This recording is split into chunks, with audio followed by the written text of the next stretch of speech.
사도행전 3장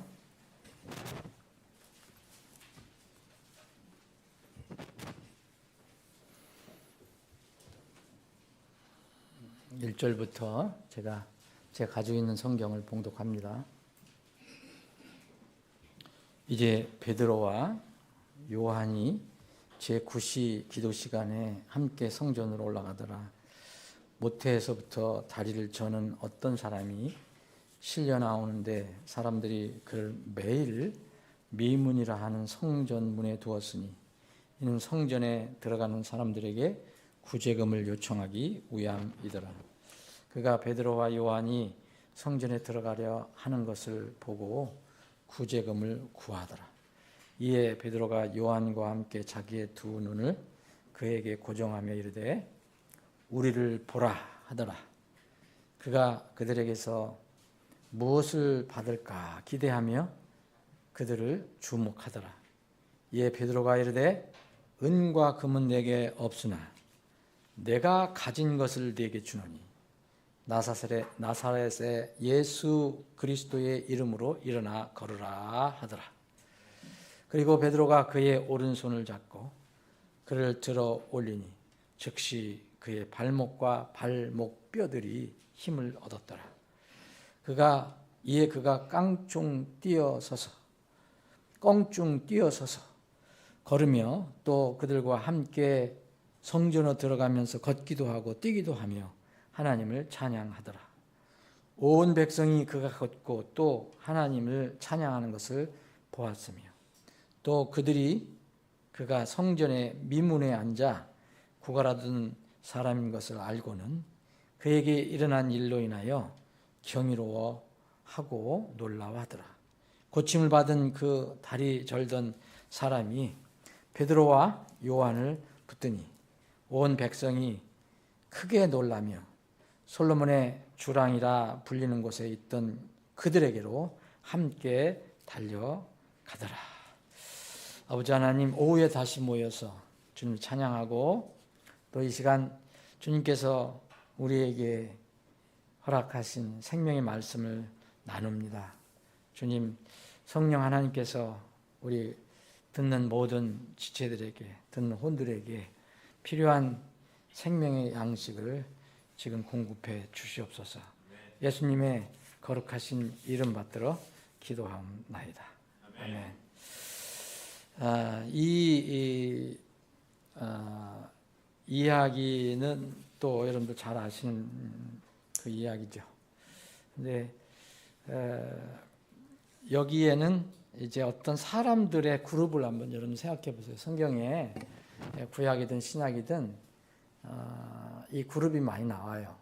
예수님이 계셨을 때, 그리고 서신서 빼놓고 사도행전에서 보면 사건이 일어날 때마다 어떤 사건이 일어나거나 무슨 일이 일어날 때 보면은 거기 그 일을 둘러싸고 있는 사람들이 나와요. 항상. 어떤 때는 단독 인물이 나오기도 하고 보수적인 인물이 나오기도 하고 또 그룹이 나오기도 하고 그래요. 여기 이 사건 우리가 이제 11절까지만 봤는데 이 말씀 내용 안에 보면은 어떤 사람들의 이렇게 무리가 나오는 것을 볼 수가 있습니다. 각 세대마다 항상 존재하는 그런 그룹들이 있어요. 사람들이. 여기서 이것을 뭐 세 그룹 볼 수도 있고 네 그룹 볼 수 있는데, 자, 먼저 보면은 여기서 모태에서부터 다리 저는 불구자가 나와요. 여기 2절에 보면 태어날 때부터 어머니 뱃속에부터 장애인으로 태어난 거죠. 모태에서 다리를 저는 불구자의 몸으로 태어났습니다. 그래서 이 사람이 오늘의 이 사건의 굉장히 중요한 부분, 핵심이라고 볼 수 있어요. 주인공이라고 볼 수 있어요. 근데 이 사람은 육신을 위해서 이제 마음대로 움직일 수 없으니까 무엇을 얻기 위해서 먹고 살아야 되잖아요. 그래서 하는 일이 있어요. 먹을 양식이나 어떤 재물을 구하는 거예요. 근데 이 사람이 구하는 데가 어디냐면 이것도 우연이 아니에요, 여러분. 성문에서 미문이라고 하는 곳이에요. 미문. 미문에서는 영어로 beautiful 그랬는데 이것은 그냥 아름다운, 성문이 여러 개가 있는데 그 중에서 아름다움이라는 이런 이름을 가지고 있는 그 문이 있어요. 그 앞에서 이제 구하는 거예요. 성전에 가장 아름다운 어떤 문이 있다면 거기에서 그것을 구하고 있는 거예요. 이 사람은 이것이 삶의 전부예요. 이 사람은 이 사람을 한마디로 얘기해 명적으로 보면 자신의 진정한 필요를 아직 모르는 영적 장애인이에요. 이 다리를 저러도 걷는 사람이 있으나 이 사람은 스스로 걷지 못합니다. 못하기 때문에 다른 사람들에 의해서 다른 사람의 도움을 받아서 실려 나와야 돼요. 뭐 이런 사람들이 예수님 계셨을 때 보면 종종 나옵니다. 다리 저는 자들이 뭐 어떤 거는 경우도 나오지만 이 사람을 한마디로 얘기하면 다시 말씀드리면 자신이 이 세상에 태어나서 눈에 보이는 어떤 육신적인 것만을 해결하려고 애쓰는 그런 사람이에요. 어떤 불쌍한 사람이죠. 근데 이 사람을 이제 오순절에 성령 충만함을 받은 이 사도들이 만납니다. 그러니까 처음 만나요. 이 만난 사람은 바로 이 사람이에요. 여러분 사도행전 2장이 여러분 뭔지 아시죠? 이 성령 충만한 일이 일어나죠. 이 오순절에 성령님의 강한 임재가 있습니다. 예루살렘 교회에. 그래서 거기에 있던 성도들 그리고 사도들이 성령 충만해져요. 성령 충만해진 사도들이 처음 만난 사람이 이 사람이에요. 이 사람은 뭐냐면 무능하고 소망 없는 사람이에요. 죄인의 전형적인 모형이에요. 몸이 불편하다고 죄인이 아니라 영적인 그런 모습을 우리에게 보여주는 겁니다. 그래서 모태에서부터 그랬어요. 모태에서부터 다리를 저는 사람이에요. 우리는 모태에서부터 사람은 죄인이에요. 그죠? 어머니가 우리를 뱃속에서부터 어머니도 죄인이고 우리도 죄인이었어요. 태어나거나 또 죄를 져요. 이 사람도 이 모태에서부터 그런 상태로 나와서 또 그렇게 다리를 저는 그런 사람이 됐어요. 이 영적으로 좀 안타까운 이 거리는 이 사람이 구하는 최고의 것은 뭐냐면 물질이에요. 물질. 혹은 음식이에요. 여기서 이제 여기 구제금이라고 했는데 arms라고 하는 구제금은 돈도 될 수 있고 물질도 될 수 있고 이렇게 주는 거예요. 근데 이것이 이 사람이 구하는 최고의 것이에요. 다른 건 없어요. 지금 다른 건 몰라요. 그에게 가장 필요한 것은 태어날 때부터 불구의 몸을 고치고 다른 사람들도 정상적으로 걷는 것인데 이 사람은 그걸 구하는 게 아니라 먹는 걸 구하는 거예요. 지금 물질을 구하는 거예요. 여러분 우리가 왜 이렇게 하나님의 형상으로 지음받았다고 했는데 사람들이 왜 걷지 못하는 불구가 되었을까요? 이 사람은 왜 이렇게 되었을까요? 하나님 형상이었는데 이 사람은 죄인의 모습이에요. 하나님 말씀을 떠난 죄인이 되었기 때문에 이 모습을 보여주고 있어요. 그래서 제가 들어온 이유는 누구나 죄인으로 다 태어나고 죄인으로 태어난 사람들은 누구나 영적인 눈이 감겨 있어요. 그래서 육신의 본성의 지배만 받는 거예요. 여러분들도 과거 그랬어요. 그랬죠. 여러분들 다 과거 그랬어요. 방향 조금 차이가 있고 뭐 정도는 차이 있어도 다 영적인 눈이 감겼을 때는 그게 최고인 줄 생각했어요. 돈 벌고 건강하고 출세하고 이 땅에서 재밌게 놀고 뭐 여행 가고 등산하고 골프 치고 또 축구하고 이게 최고로 생각했어요. 그런데 이제 우리가 다 그랬는데 이제 어떤 동기에 있어서 어떤 계기에 있어서 이제 눈을 뜨게 된 것뿐이에요. 우리. 근데 이 사람은 아직 그거를 못 떴어요. 이 불구자처럼 본성의 사람들은 우선 육안에 보이는 것만 인생의 모든 것을 겁니다. 그렇죠? 인생의 모든 것을 걸어요. 이런 거예요. 보이는 거예요. 그러나 예수 그리스도의 이름을 믿는 믿음을 통해서만 이 문제를 해결할 수 있어요. 이 사람이 여러분 불구잖아요. 걷지를 못하잖아요. 다리를 저는데 여기서 심하게 다리를 저니까 못 걷는 것 같아요. 그러면 이 사람이 다리가 온전하게 돼서 걸을 수 있는 그런 상황이 어떻게 올 수 있을까요? 고침을 받아야 되잖아요. 정말 대의사가 필요해요. 이 사람에게. 근데 어떻게 이 사람이 걷게 됐는가? 걷게 됐는가는 지금 우리가 읽은 그대로예요. 나사렛 예수 그리스도를 통해서 걷게 됐어요. 나사렛 예수 그리스도를 통해서. 이 사람은 사실 믿음으로 걷게 된 겁니다. 자, 우리가 죄의 문제는 다 믿음으로 해결돼야 돼요. 자, 여러분들 3장 여기에 보면 이제 12절부터는 쭉 또 설명을 하는 게 나오거든요. 이게 사실은 이제 유대인들, 아직 아브라함 믿고 이삭 믿고 야곱 믿는다고 하는 그런 유대인들이 예수 그리스도를 인정하지 않는 사람들, 눈이 아직 멀은 사람들에 관한 얘기인데, 그 사람들이 이 사도들이 너희들이 생명의 통치자를 죽였다, 예수님 죽였다, 그런 얘기를 하면서 하는 얘기예요. 이거 15절 16절 보면, 16절에 보면 그분의 이름을 믿는 믿음을 통하여, 믿음을 통하여 그분의 이름이 너희가 보고 아는 이 사람을 강건하게 했다라고 얘기합니다. 사도 바울은 이걸 설명하고 있어요. 자, 이게 일이 일어나니까 막 이 사람이 갑자기 이 사도들을 만나서 무슨 말을 듣더니 이 사람이 벌떡 일어나서 깡충 뛰어가서 서서 막 뛰기도 하고 막 하나님을 찬양하고 그런 거잖아요.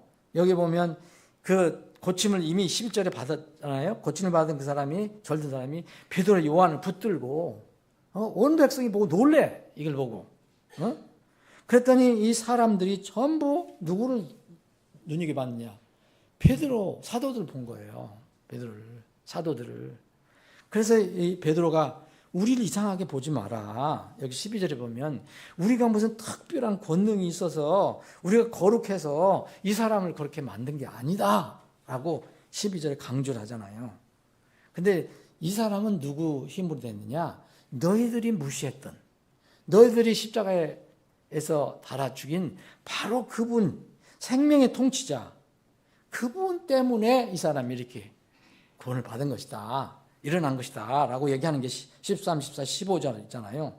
16절에 보면 그분의 이름을 믿는 믿음을 통하여 그분의 이름이 너희가 보고 아는 이 사람을 강건하게 했느니라.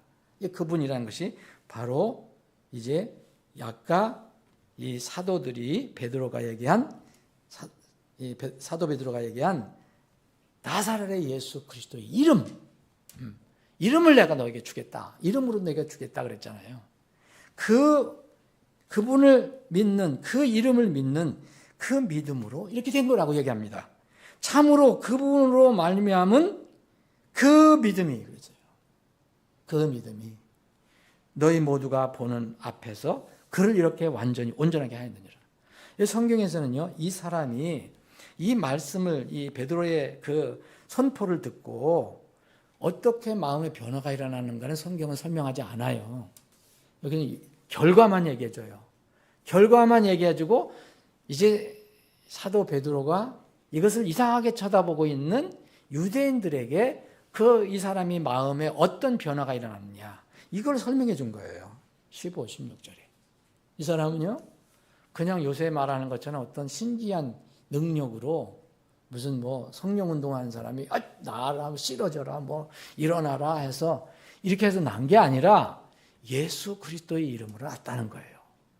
예수 그리스도의 이름으로.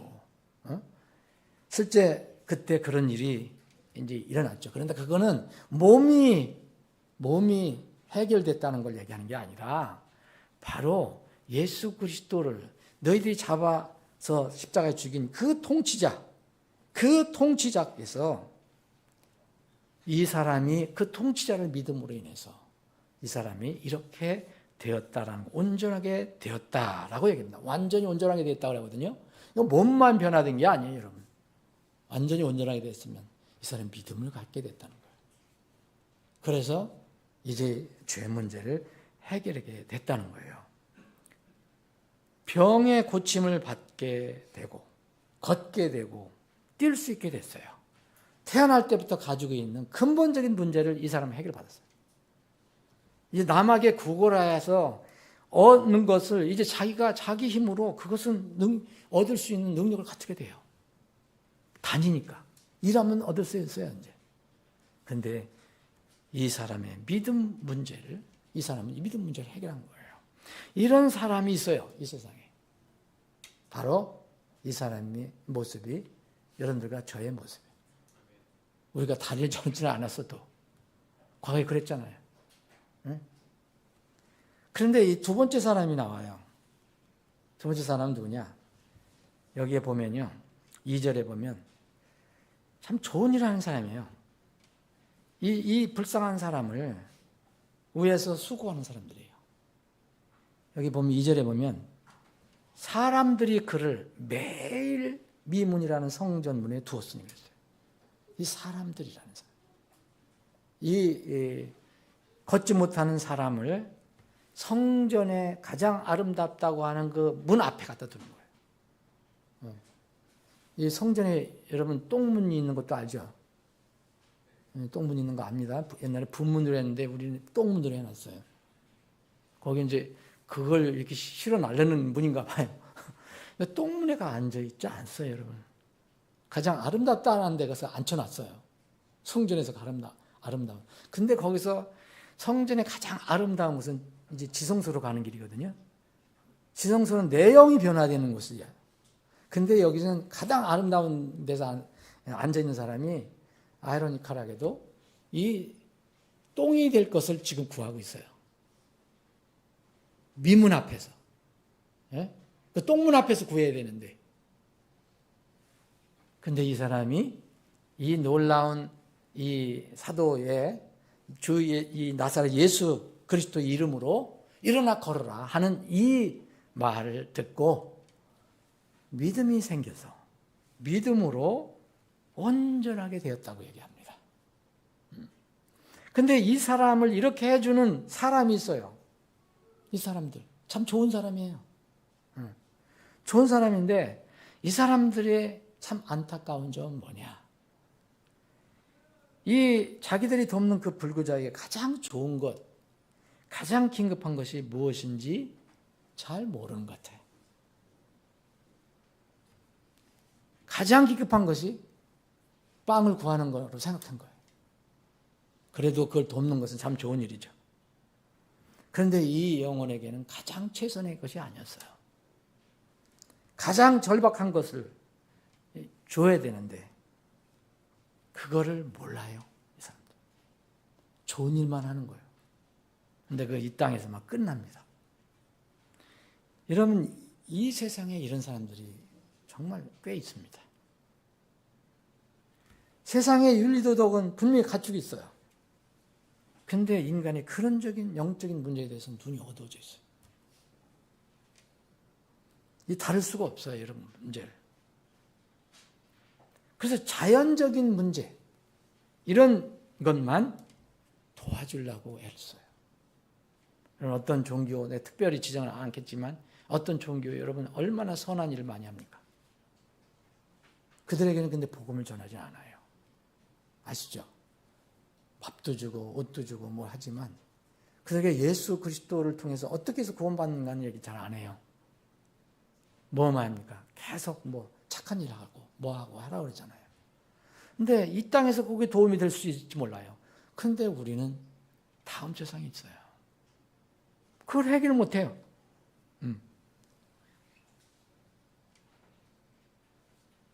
사랑하는 여러분, 우리는 전에 이 모태에서 다리를 저는 사람이었지만 동시에 또 이런 사람이었어요.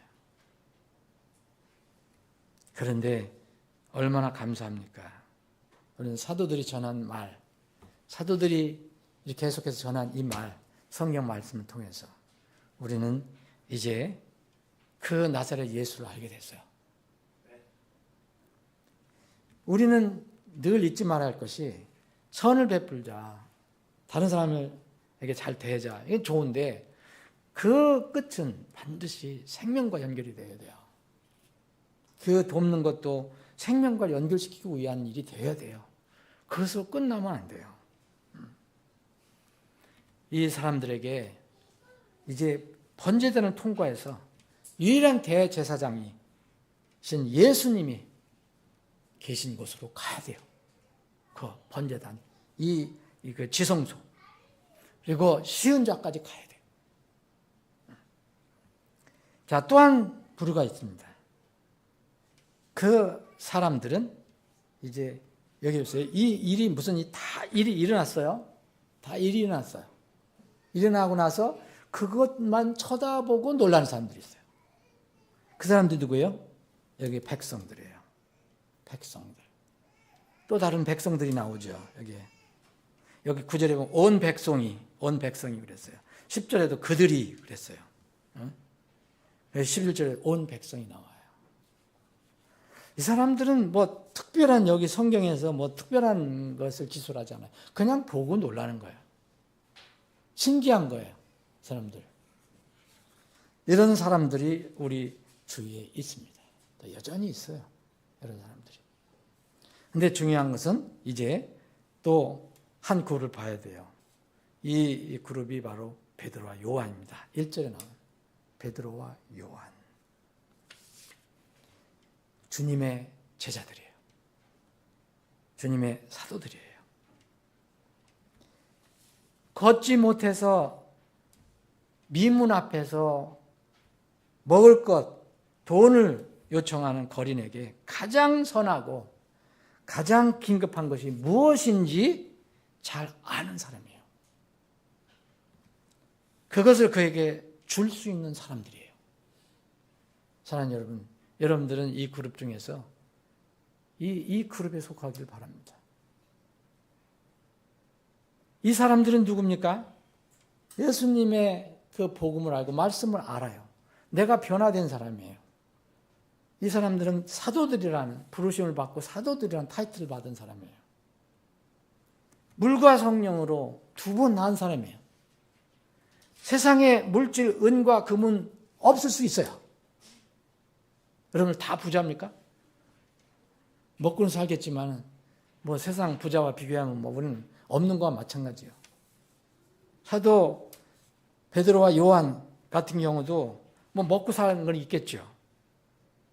그런데 먹을 것을 달라, 무슨 돈을 달라고 그러니까 이 베드로가 이렇게 했어요. 은과 금은 내게 없으나. 만약 여러분 베드로가 그날 옷 입고 갔는데 그 돛부자락에다가 주머니 속에다가 은 몇 전을 놓고 갔는데 이렇게 얘기했으면 이게 되겠어요? 그건 거짓말이잖아요.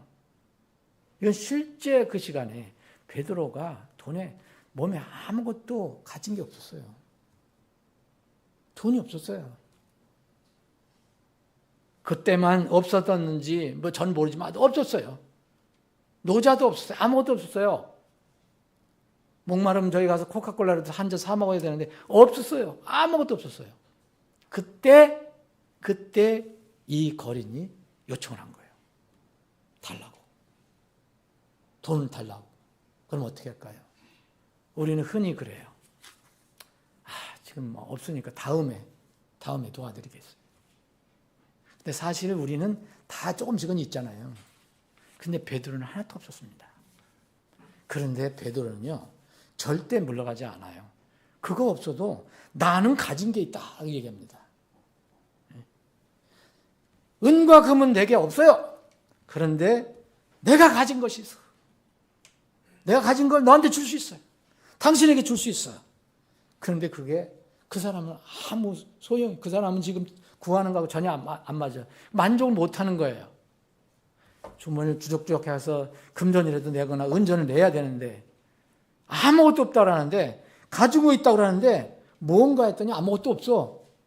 그러면서 내가 가진 것을 내게 준다 하면서 나사렛에서 예수 이름으로 일어나 걸으라 그랬어요. 여러분 이거보다 더 이 거린에게 더 좋은 게 있어요? 나사렛 예수 그리스도 이름으로 일어나 걸으라. 내가 가진 거다 이거. 너에게 준다 그랬잖아요. 이건 뭘 얘기합니까? 이 베드로가 예수님의 능력을 이제 일임받고 있었어요. 성령 충만해져 갖고. 이때 성령 충만한 상태에서 처음으로 이걸 쓰는 거예요. 돈을 쓴 게 아닙니다. 은을 쓴 게 아니에요. 자기가 가지고 있는 믿음을 쓴 거예요. 믿음의 능력을 쓴 거예요. 우리의 믿음의 능력은 예수 그리스도로 나오는 거예요. 우리는 바로 이러한 베드로와 사도들 그룹에 속한 사람이어야 합니다. 예수 그리스도의 이름을 소유한 사람들이에요. 우리는. 예수란 이름이 뭡니까? 하나님께서 건지신다는 거잖아요. 예수란 이름 자체가 그거예요. 여호수아, 예수, 지저스, 야슈아 다 하나님께서 건지신다. 하나님께서 구원하신다는 뜻이에요. 이 사람에게 얘기합니다. 나사렛 예수, 곧 구원하시는 분. 하나님께서 이 사람을 통해서 구원하신다. 그 예수 그리스도의 이름으로 너 구원받으라 해요. 일어나 걸어라. 그런데 놀랍게도 성경은 잘 설명하고 있지만 이 사람이 믿음을 갖게 됐다는 거예요. 그래서 16절에 보면 그 믿음을 통하라고 해요. 통하여. 그 사람이 믿음을 통하여 일어났다고 얘기합니다. 이 베드로와 사도들은 이렇게 무언가를 가지고 있었어요. 그게 뭡니까? 세상을 바꿀 수 있고 세상을 변화시킬 수 있고 한 사람의 삶을 변화시킬 수 있는 하나님의 말씀, 예수 그리스도의 능력을 가지고 있다는 거예요. 여러분 그런데 우리도 똑같거든요. 야, 나는 베드로처럼 그런 능력이 없어. 나는 오순절에 그런 성령의 충만함을 받은 사실도 없어. 그런데요, 구원받은 건 똑같아요. 그 성령이 살아계시는 건 똑같고요. 앞으로의 우리의 베드로의 소망이나 내 소망은 똑같아요. 베드로가 더 큰 거 가지고 있는 게 아니에요. 물론 보상의 차이는 있을 수 있겠지만. 근데 우리는 이것을 잘 쓰지 못하는 거예요. 차이는 여기에 있습니다. 베드로나 사도는 이것이 일이었어요. 이 받은 일을 쓰는 거예요. 받은 것을 가지고 계속 사용하는 거예요. 근데 이 시대의 그리스도인들은 이걸 사용을 못합니다. 안 하는 거죠. 너무 바쁘고 이런저런 핑계로. 이 사도 베드로와 요한 같은 이런 사도들은 놀라운 예수님의 이름을 다른 사람들, 곧 성전 미문에 앉아있는 사람들과 그를 돕는 사람들에게 알리려는 열망을 가진 사람이에요. 그리고 그 이름을 알리라는 명령을 받고 그 명령에 순종해서 그 일에 신실한 사람들이에요. 우리 영적인 신분 똑같습니다. 그런데 차이가 있다면 이 차이예요. 사도들은 이 명령에 열심히 순종을 해서 하나님이 받은 능력을 쓴 사람이고요. 우리는 그렇게 잘 못하는 사람이에요. 그 차이가 있는 거예요. 이런 면에서 저는 이 시대에 전도 선교에 관심 있는 사람은 정말 이 시대의 성도들은 그런 면에서 떳떳하지 못하고 생각해요. 최소한도 누구를 위해서 기도하거나 선교를 위해서 내가 뭘 하거나 전도를 위해서 뭘 하거나 뭐 내 시간과 수고나 내 물질이나 이런 전혀 관심 없고 무관심한 사람들. 이것은 이 시대의 성도들이라도 이것은 떳떳하지 못합니다. 여러분 치료받은 사람의 모습이 나오죠, 여러분. 이제 한번 사도가 이렇게 얘기했을 때 즉시 나음을 받았다고 나와요. 즉시. 걷지 못하다가 걷고 뛰게 됩니다. 진정한 복음을 진짜 받아들이면요. 그게 진정 받아들인다면 나오는 거예요. 받아들이지 못하고 계속 이렇게 머물러 있으니까 그게 들어가지 못하니까 그런 거지. 이 사람처럼 진정으로 받아들이면 그 믿음을 통해서 그 사람이 온전하게 됩니다.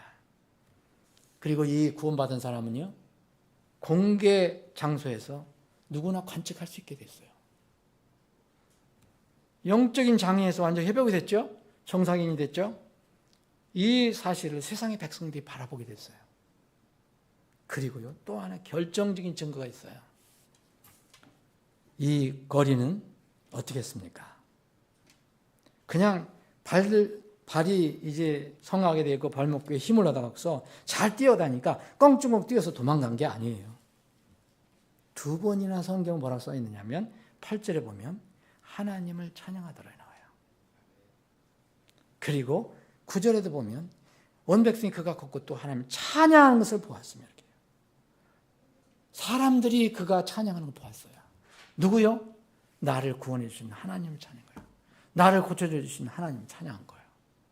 주 예수 그리스도를 찬양한 거예요. 이것이 진정으로 구원받은 사람의 삶의 열매예요. 하나님의 은혜로 구원받은 사람은 이제 삶의 방향이 자기 중심에서 하나님 중심으로 바뀌는 거예요. 우리는 이제 물침례를 다 받았지만 이제 물침례는 이런 삶을 세상에 공포하는 간증이죠. 이 시대에 많은 사람들이 복음을 받아들이지 않고 있습니다. 점점 복음에 관심이 없어요. 세상의 일에만 관심이 있어요. 구원받는 사람들이 드물어져요. 그러나 우리 믿는다고 하는 사람들 삶에서도 생명의 능력이 없는 사람들이 많이 나타나고 있어요. 이것도 마지막 때 현상 중에 하나일 거예요. 이 사람들을 위해서 우리가 기도해야 돼요. 정말 우리가 정확하게 알 수 없지만 그 정말 진정으로 구원받은 사실이 없다면 그 사람들의 혼을 위해서 기도해야 되고, 만약 구원을 받았는데도 그렇다면 이 사람처럼 거린처럼 하나님을 찬양하는 삶을 살 수 있도록 우리가 도와주고 이끌어줘야 돼요. 말씀 정리합니다. 여러분 각자 나는 이 본문에 나오는 3종류 혹은 4종류 사람 중에서 어디에 속하다고 생각합니까? 내가 첫 번째 사람이었다면 나는 과거가 있고 현재가 있는 사람이에요. 과거는 물질만 구해야 하는 사람이었지만 지금은 고침을 받아서 하늘의 소망을 가지고 하나님을 찬양하는 사람이에요. 이런 사람들이, 여러분들이 이런 사람들일 것을 저는 믿습니다. 근데 2번째 부류에 속하는 사람 돼서는 안 돼요. 남을 돕는 것은 좋은데 자기의 영적인 문제 중요한 것도 모르고 다른 사람의 영적인 중요한 것이 뭔지도 잘 모르고 그냥 세상에서 나쁜 일 하는 것보다 낫죠. 나쁜 사람보다 낫지만 그냥 남 도움이 살아간다. 그것만으로 끝내면 안 돼요. 우리는 모두는 3번째 사람이 되어야 돼요. 타이틀은 사도가 아니더라도 우리는 다 왕이요 제사장이라는 타이틀을 받았잖아요. 이제는. 그러면은 죄 문제를 해결받고 하나님 자녀, 주님의 제자가 되어서 구원의 진리를 알게 됐다면 이제는 다른 사람에게도 나누어주는 사람이 돼야 돼요. 다른 사람을 위해서 기도해야 돼요. 그러한 베드로와 요한 같은 그런 사람들이 되시기를 주님의 이름으로 축원합니다. 아버지 하나님, 오후에 모여서 주님을 찬양하고 경배했습니다. 주님, 우리의 찬양과 경배의 삶은 주님이 오실 때까지 계속되어야 함을 믿습니다. 주님, 이제 주님이 곧 오신다는 그런 소리가 이곳저곳에서 많이 일어나지만 여전히 무감각한 사람, 여전히 세상에만 정신을 파는 사람, 복음에 무관심한 사람이 많이 있음을 압니다. 주님, 이런 혼들을 위해서 저희들이 계속 끊임없이 기도하고 사랑의 수고를 할 수 있는 믿음을 주시기를 원합니다. 주님, 저희들은 특별히 오늘 이제 살펴본 여러 부류의 사람들 중에서 우리가 과거에는 어두웠지만 이제 복음으로 눈을 뜬 그런 사람이라면 모두 이제는 그 소식, 그 진리를 사람들과 부지런히 나눌 수 있는 사도들과 같은 그런 사람들이 되게 인도하여 주시옵소서. 아버지 하나님, 이제 헤어지면 또 세상에서 한 주간 또는 3일 동안 살아가야 합니다. 주님, 어디에서 우리가 지내든 우리 지체들이 어디에 있든 함께 해주시고 있는 곳에서 주님을 찬양하고 경배하는 그런 삶이 되게 해 주시옵소서. 거룩하신 예수님의 이름으로 기도합니다.